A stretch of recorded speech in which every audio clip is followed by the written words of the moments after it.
नमस्ते दोस्तों, मैं आपका दोस्त प्राध्यापक सचिन। आज मैं आपको एक इम्पोर्टेंट क्वेश्चन के बारे में डिस्कस करने जा रहा हूँ। तो मेरी बातें गौर से सुनना कि इसमें क्या-क्या इम्पोर्टेंट रहेगा।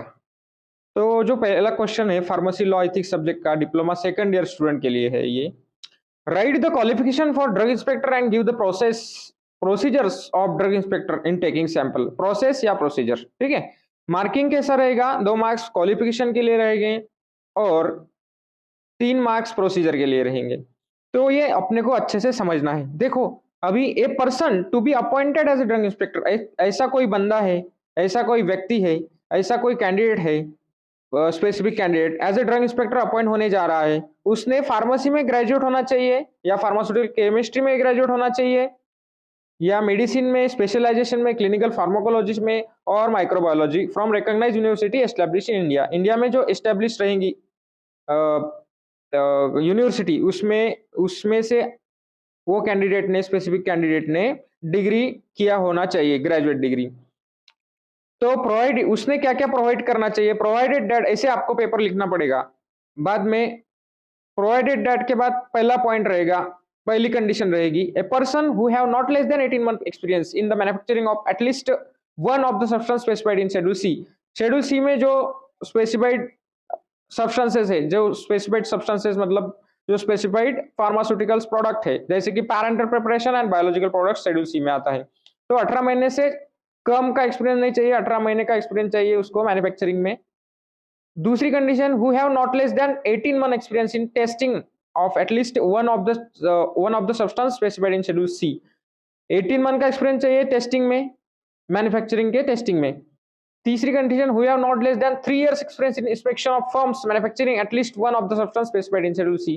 शेड्यूल सी में जो स्पेसिफाइड है बायोलॉजिकल प्रोडक्ट्स है, पैरेंटल ड्रग है, तो ये स्पेसिफाइड ड्रग टेस्टिंग या इंस्पेक्शन के लिए उसने 3 साल गुजारे हो उसके। तो ऐसा कोई बंदा हो उसको अपॉइंट किया जाता है, उसका क्वालिफिकेशन का क्राइटेरिया ऐसा। क्या देखने वाले हैं? प्रोसीजर। किसकी? Procedure for inspector in taking sample. Sample लेने के लिए उसके लिए क्या-क्या प्रोसेस रहेगी। तो देखो, प्रोसेस ये रहेगी।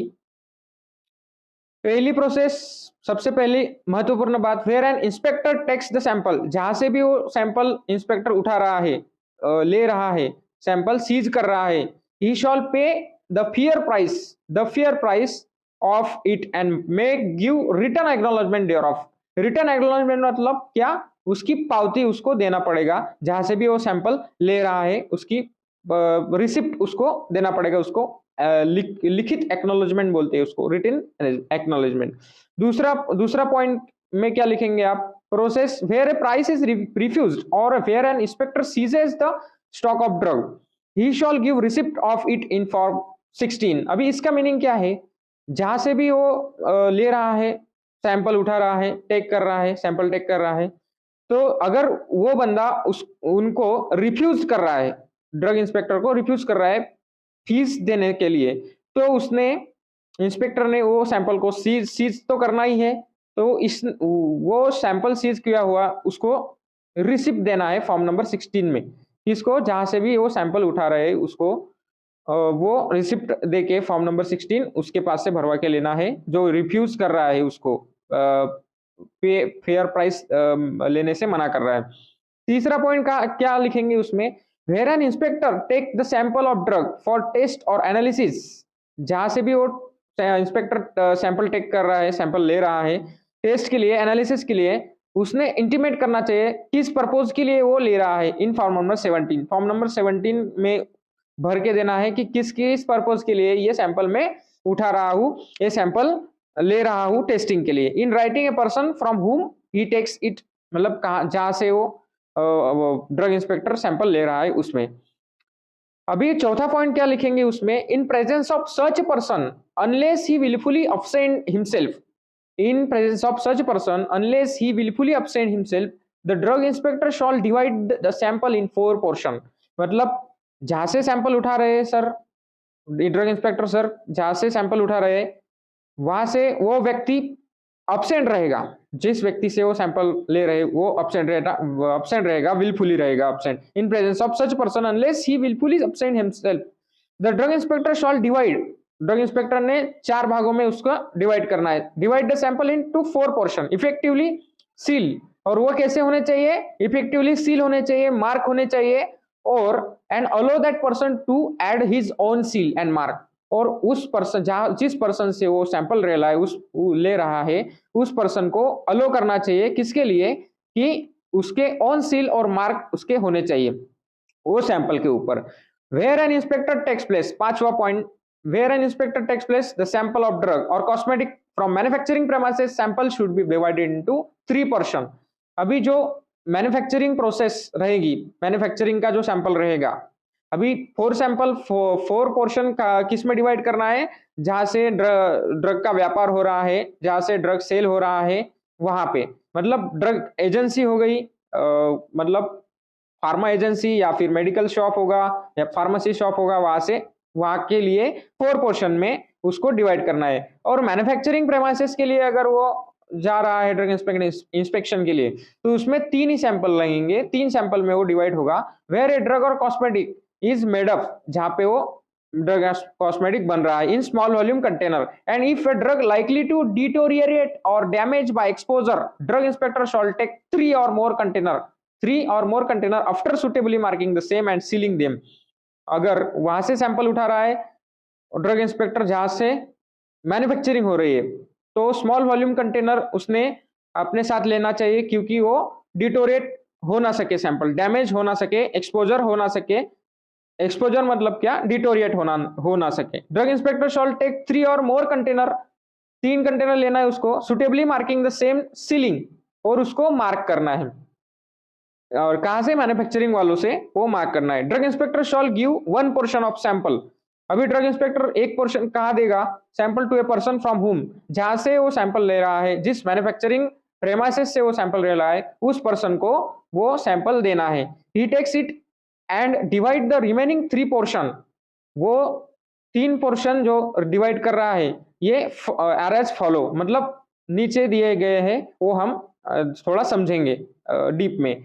ही shall give 1 portion of sample, 1 portion कहा देना है sample, to a person from whom a sample is taken, जहां से वो ले रहा है उसको ये सैंपल देना है। He shall send 2nd portion to the government analyst, दूसरा पोर्शन कहां पे देना है, गवर्नमेंट एनालिस्ट के पास एनालिसिस के लिए देना है।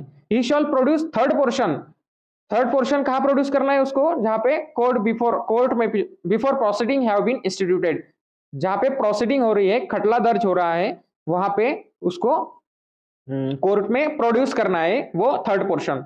He shall send 4th portion to a warrantor, अभी जो भी वो वारंटर रहेगा, जिसने भी कोई क्लेम किया हो, वो warrantor whose name, address and other particulars have been disclose किया हुआ है, पहले से ही उसने उसका नाम उसका पता डिस्क्लोज किया है सब पर्टिकुलर्स में, तो उसको ये पोर्शन 4th वाला देना पड़ेगा।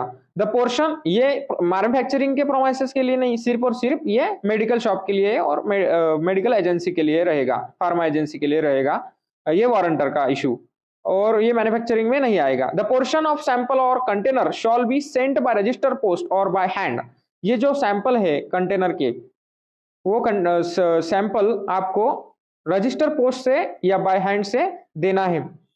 ए कॉपी ऑफ मेमोरेंडम, उसमें उसके साथ साथ क्या क्या देना है, मेमोरेंडम देना है, उसका सब, उसका एड्रेस, सब उसका बैच नंबर, उसका एक्सपायरी डेट, उसका मैन्युफैक्चरिंग डेट, उसका हाफ लाइफ और सब आएगा उसमें डेटा, बैच नंबर, ये सारी चीजें मेमोरेंडम में आएगी, और मैन्युफैक्चरिंग का ट्रेडिंग मार्क वर्क्स वगैरह सब उसमें आएगा। एंड स्पेसिमेन इंप्रेशन आएगा, सील आएगा, used to seal the packet shall be sent separately, और सील पैकेट सेपरेटली सेंड किया जाएगा रजिस्टर पोस्ट से, जैसे कि इंडिया डाक।